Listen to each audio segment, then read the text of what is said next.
The bond market did something yesterday that it hasn't been doing a lot of lately, and that is go up. The reason why the bond market went up yesterday has larger implications than just one day's worth of price action. I'm David Rath, Chief Investment Officer at Continuum Wealth Advisors, and I'm here to break down the announcement from the Treasury Department and what the implications could be for investors. First, what was announced? They announced that they're going to be increasing the amount of purchases of longer dated Treasury bonds from September until November. The amount that they announced yesterday is not really anything substantial. The important thing to take away from this is going to be the signaling of what they might do in the future. But first, a quick primer on bonds. Bonds and interest rates move in opposite directions, which means that as bonds go up in price, the interest rates come down, and vice versa. Bonds go down in price, interest rates go up. What we've been seeing for the last 5 years is interest rates moving up because the bond prices are going down. There's a variety of reasons why that might be happening. We're not going to get into that today, but just know that that is the situation. And the government right now is worried that those interest rates are going to continue to climb higher. And so my interpretation was Treasury Secretary Bessent wanted to throw a trial balloon out there to say, we will at some point be willing to step in and increase the amount of bonds that we purchase.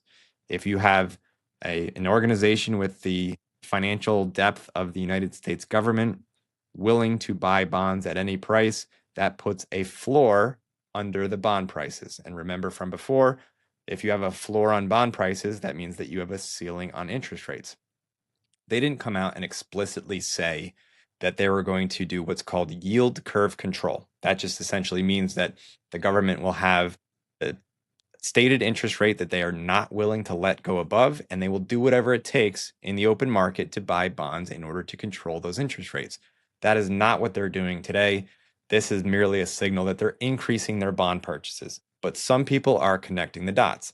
This has happened before. Post-World War II, the government engaged in yield curve control. They went out in the open market and purchased enough bonds to make sure that interest rates did not go above a certain level.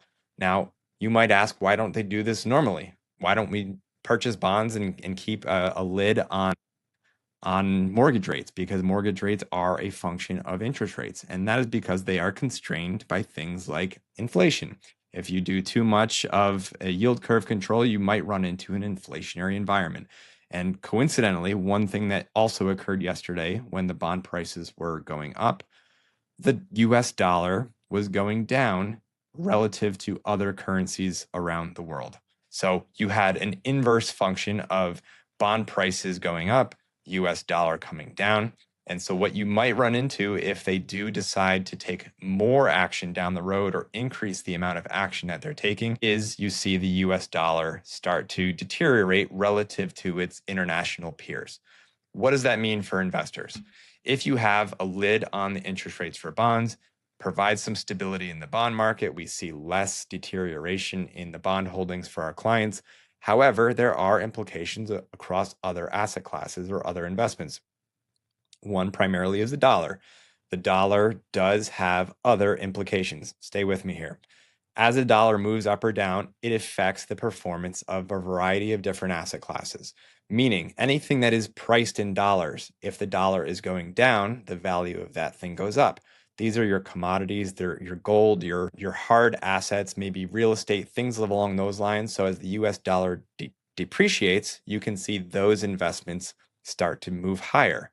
You also see a tilting more towards an international style of investing because, again, everything is relative in the world of finance. And so if the US dollar is depreciating, typically you'll see outperformance from international investments. So this could be a major moment for the investment universe. It's not at this moment, but it could be signaling things in the future. And I think that's why this is so important to talk about, because if they are engaging in a form of yield curve control, even if they're not explicitly saying it, it could have very broad implications down the road for investors of all sorts. So I don't want to jump the gun and say that this is going to be the path that we're going to go down, but it is something to keep in mind. And here at Continuum, we pride ourselves on being flexible and being nimble within our portfolios to adjust to whatever the market is doing and whatever the story that is out there. And so I read the story loud and clear, and we are considering what the implications that could mean for our clients' investments. Wanted to get in front of the camera and discuss it with everybody today. So thanks for your time. If you have any questions, please do reach out to me. If you were watching on any of the social channels, please do subscribe so that you get updates like this in the future. And until next time.